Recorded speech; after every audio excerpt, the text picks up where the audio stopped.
Hello મિત્રો, તમારું સ્વાગત છે અમારી ચેનલમાં. આજે આપણે ધોરણ 8 ચેપ્ટર 9 માપનનો સ્વાધ્યાય 9.3નો દાખલા નંબર 5 આપણે જોશું, જેનું ઘનફળ 154 મીટર ઘન અને તેના આધારનો વ્યાસ 140 સેમી હોય એવા નળાકારની ઊંચાઈ શોધો.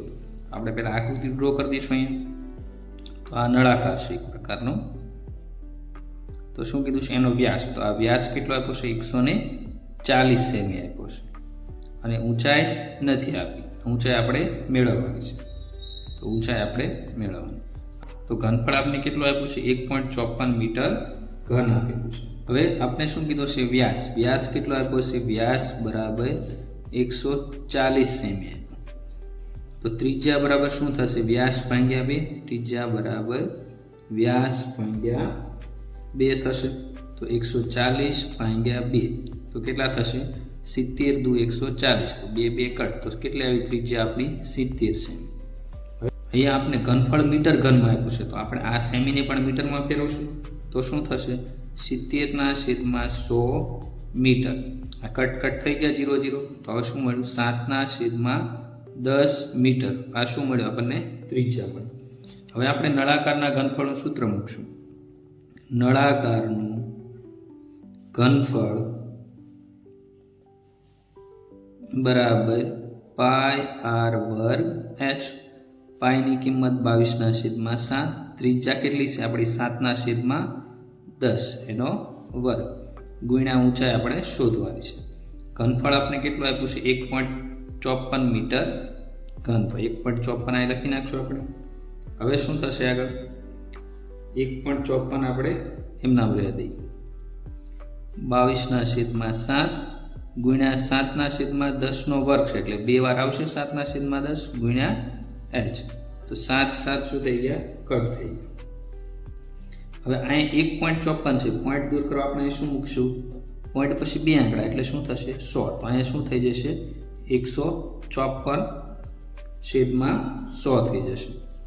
હવે h સાથે જેટલું ગુણાકારમાં છે બધું ક્યાં જશે? ભાગાકારમાં. અને ભાગાકારમાં છે એ ગુણાકારમાં. તો 154 આ બંને 10 ગુણાકારમાં ગુણ્યા 10 ગુણ્યા 10 અને છેદમાં શું આવશે?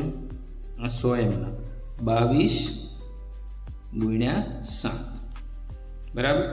હવે જો આ 0 0 કટ થઈ ગયા. હવે 22 154 ની જગ્યાએ શું લખશું? 22 + 154 થાય. તો આ 22 7 ઉડી ગયા, આ 22 7 ઉડી ગયા. તો હવે શું વધ્યું? 1 વધ્યું. તો ઊંચાઈ આપણે કેટલી મળી? 1 મીટર. તો ઊંચાઈ બરાબર 1 મીટર. એ આપણો શું થઈ ગયો? આન્સર થઈ ગયો. ઊંચાઈ 1 મીટર. પ્રશ્ન નંબર 6. એક દૂધનું ટેન્કર નળાકાર છે. જો હવે આકાર આપણે નળાકાર કરી દો, જેની ત્રિજ્યા 1.5 મીટર અને લંબાઈ 7 મીટર છે. આ ટેન્કરમાં કેટલા લીટર દૂધ ભરી શકાય? હવે મિત્રો, કોઈ પણ ટેન્કરને દૂધ ભરવાનું કીધું હોય, પાણી ભરવાનું કીધું, કે કોઈ પણ વસ્તુ અંદર ભરવાનું કીધું હોય, તો આપણે શું ગોતવું પડે? નળાકારનું ઘનફળ શોધવું પડે. તો આપણે શું કરશું? પહેલાં તમને ત્રિજ્યા કેટલી આપી છે? ત્રિજ્યા બરાબર 1.5 મીટર. હવે ત્રિજ્યાને 1.5 છે, તો આપણે એને શું કરશું? પોઈન્ટ દૂર કરવા 15/10 લખી શકશું, કેમ કે પોઈન્ટ પછી એક આંકડો છે. તો 15/10 મીટર આપણી ત્રિજ્યા થઈ. ઊંચાઈ કેટલી આપી? ઊંચાઈ h બરાબર 7 મીટર. આપણે સૂત્ર લખશું. નળાકારનું ઘનફળ બરાબર પાય r વર્ગ h. પાયની કિંમત કેટલી છે? 22/7.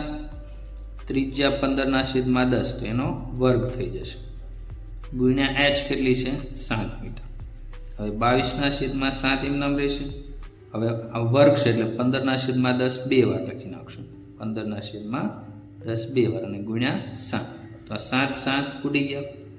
હવે 15 ગુણ્યા 15 એટલે કેટલા થશે? 225. તો 22 ગુણ્યા 225 છેદમાં 10 ગુણ્યા 10 એટલે શું થશે? 100. હવે આ બંનેનો ગુણાકાર કરશો. 22 ગુણ્યા 225 એટલે 4950 મળશે અને છેદમાં શું છે આપણા? 100. 0 0 કટ થઈ ગયા. હવે અહીંયા એક શૂન્ય છે, 10 છે એટલે શું આવે? એક આંકડા પછી પોઈન્ટ. તો 49.5 મીટર ઘન. તો આપને શું મળ્યું? ઘનફળ. હવે પ્રશ્નમાં શું કીધું, કેટલા લીટર દૂધ ભરી શકાય? તો આપણે મીટરને શેમાં કન્વર્ટ કરવા પડશે? લીટરમાં. તો હવે 1 મીટર ઘન હોય તો કેટલા લીટર થાય? 1000 લીટર. હવે આપણી પાસે કેટલા મીટર ઘન છે? 49.5 મીટર ઘન. તો કેટલા લીટર? તો આ બંનેનો શું થશે? ક્રોસ ગુણાકાર. તો શું થશે? 49.5 ગુણ્યા 1000. હવે શું થશે આ બંનેનો ગુણાકાર? 49,500 લીટર. હવે આ લીટરમાં થઈ ગયું. તો ટેન્કરમાં કેટલું દૂધ સમાશે? 49,500 લીટર. તો લખશું આમ ટેન્કરમાં 49,500 લીટર દૂધ સમાઈ શકે. પ્રશ્ન નંબર 7. જો કોઈ ઘનની દરેક બાજુને બમણી કરી દેવામાં આવે તો તેના પૃષ્ઠફળમાં કેટલા ગણો વધારો થાય? તેના ઘનફળમાં કેટલો વધારો થાય? તો પેલું આપણે પૃષ્ઠફળ લઈશું. અહીં આપણે શું કીધું છે કે બાજુને બમણી કરી દેવામાં આવે. બમણી કરવામાં એટલે જો 1 માપ હોય તો એનું કેટલું કરવાનું? 2 કરવાનું. આપણે માપ આપ્યું નથી તો આપણે શું કરશું? પહેલાં પૃષ્ઠફળ મેળવશું. પૃષ્ઠફળ માટે પહેલાં માપ ન આપ્યું તો આપણે ધારી લેવાનું. ધારો કે ઘનની બાજુનું માપ x છે.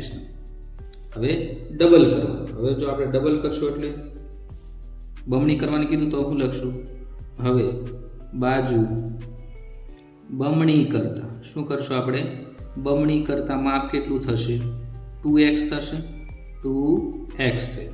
હવે આપણે પૃષ્ઠફળ મેળવ્યું તો ઘનનું પૃષ્ઠફળ અહીંયા આપણે શું લઈશું? સમઘન. ઘનનું પૃષ્ઠફળ તો આ મૂળ ઘન આવશે જેમાં આપણે શું કર્યું છે? x માં ગણાવ્યું છે. એ બરાબર શું થશે?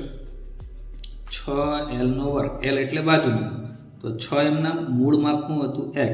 તો 6x નો વર્ગ. તો આ શું મળ્યું? અને અહીંયા આપણે શું લખશું? એકમનો વર્ગ. એકમ નો આપ્યું તો આપણે એકમનો વર્ગ લખી નાખશું. તો મૂળ ઘનનું માપ મળ્યું 6x. હવે માપ બમણું કરતા હવે શું લખશું? બાજુનું માપ બમણું કરતા શું લખશું? બમણું કરતા શું લખશું આપણે? ઘનનું પૃષ્ઠફળ બરાબર શું થશે? 6l². હવે બાજુનું માપ બમણું એટલે શું લખશું આપણે? 2x. તો 6m ના 2x આખાનો શું કરવાનો? વર્ગ. તો આ 6m ના હવે 2 નો વર્ગ કેટલો થશે? 4x². તો શું થયું? 6 તો કેટલો વધારે થયો? આ 6x² હતો અને આ 4x² વધી ગયો તો કેટલું થયું? 24x². તો કેટલો વધારો થયો? 4 ગણો વધારો થયો. તો 6 ને કેટલા વડે ગુણો તો 24 આવે? 4 વડે. 6 ગુણ્યા 4. તો શું લખશું આપણે? જ્યારે ઘનની બાજુ બમણી કરવામાં આવે તો પૃષ્ઠફળ કેટલા ગણું થાય? 4 ગણું. પૃષ્ઠફળ 4 ગણું થાય. તો આ પૃષ્ઠફળ થઈ. હવે આ વખતે કોના માટે કરવાનું છે? આપણે ઘનફળ માટે કરવાનું છે. હવે બીજું ઘનફળ માટે. ઘનફળ માટે પણ આપણે આવું લખશું. ધારો કે ઘનની બાજુનું માપ x છે. હવે બમણું કરતા હવે બાજુનું માપ શું કરવાનું છે? બમણું કરતા. તો શું થઈ જશે? 2x થઈ જશે બમણું કરતા. હવે આપણે ઘનફળનું સૂત્ર લખશું. ઘનનું મૂળ ઘનફળ લખો તો પણ ચાલે. શું કરવા? આમાં આપણે મૂળ બાજુનું માપ લેવાનું. તો ઘનનું ઘનફળ શું થાય? l ઘન. તો શું થશે? આપણે x રાખ્યું છે તો અહીં શું થઈ જશે? x નો ઘન. અને એકમ હશે તો એકમનો શું થઈ જશે? ઘન થઈ જશે. હવે શું કરવાનું છે આપણે? બમણી કરતા બાજુ બમણી કરતા ઘનનું ઘનફળ તો એ એલ ઘન થશે. હવે આપણે બાજુનું માપ બમણું કરશું એટલે શું થશે 2x અને આખાનો ઘન. તો શું થઈ ગયું 8 ગુણ્યા x નો ઘન. તો આ મૂળ ઘનફળ કેટલું હતું 1 અને એનો કેટલો વધારો થયો 8 ગણો. તો આપણે શું લખશું કે આમ બાજુનું માપ બમણું કરતા ઘનફળમાં 8 ગણો વધારો થાય. કેટલા ગણો 8 ગણો વધારો થશે. પૃષ્ઠફળમાં 4 ગણાનો વધારો થયો અને ઘનફળમાં 8 ગણાનો વધારો થયો. પ્રશ્ન નંબર 8. એક કુંડની અંદર 60 લીટર પાણી પ્રતિ મિનિટના દરથી પડે છે. જો કુંડનું ઘનફળ 108 મીટર ઘન હોય તો આ કુંડને પાણીથી સંપૂર્ણ ભરાતા કેટલા કલાક લાગશે? કુંડની અંદર જે પાણી પડે છે એ શું કરે છે 1 મિનિટમાં 60 લીટર પાણી અંદર પડે છે અને કુંડનું ઘનફળ આપણે 108 મીટર ઘન આપ્યું. હવે મીટર ઘનમાંથી આપણે લીટરમાં ફેરવવું હોય તો આપણને ખબર છે કે 1 મીટર ઘન બરાબર 1000 લીટર થાય. તો એના ઉપરથી આપણે શું કરશું આ કુંડનું ઘનફળ છે એને લીટરમાં ફેરવી નાખશું. 60 લીટરે પાણી ભરાતા 1 મિનિટ લાગે તો ટોટલ લીટર આવશે એમાં કેટલો સમય લાગે આપણે શોધવાનું છે. તો સૌપ્રથમ આપણે શું કરશું આ જે મીટર ઘન આપ્યું છે એને લીટરમાં ફેરવશું. તો પહેલાં શું લખશું કુંડનું ઘનફળ બરાબર 108 મીટર ઘન છે. હવે 1 મીટર ઘન હોય તો કેટલા થાય 1000 લીટર થાય. હવે આપણી પાસે કેટલા ઘન છે 108 મીટર ઘન તો કેટલા લીટર? તો આ બંનેનો શું થશે ક્રોસ ગુણાકાર. તો 108 ગુણ્યા 1000 છેદમાં 1. તો આ કેટલા લીટર થશે ટોટલ 108 અને પાછળ 3 શૂન્ય લગાડી દઈએ તો એકમ દશક 100 1000 10,000 લાખ 1,08,000 લીટર પાણી થયું. રેડી. હવે આગળ આપણે શું કીધું છે 60 લીટર પાણી ભરાતા 1 મિનિટ લાગે. તો આપણે આવું લખી દઈશું 60 લીટર પાણી ભરાતા 1 મિનિટ થાય.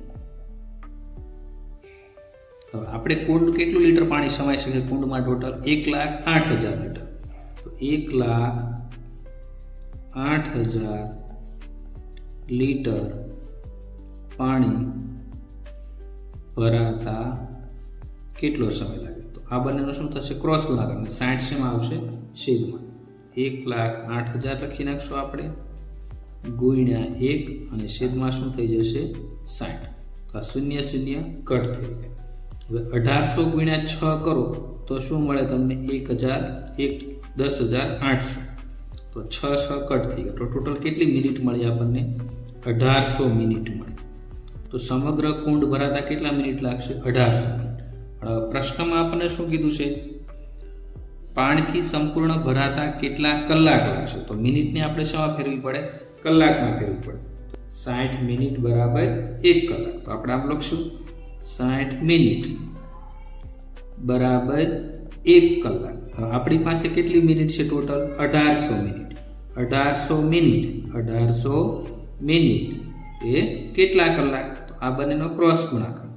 તો શું થશે 1800 ગુણ્યા 1 અને છેદમાં શું થઈ જશે 60 થઈ જશે.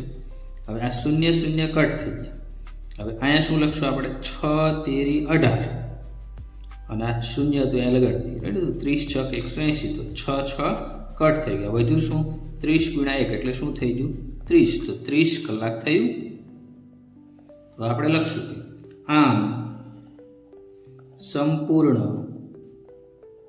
કુંડ ભરાતા 30 કલાક સમય લાગશે. 30 કલાક લાગશે.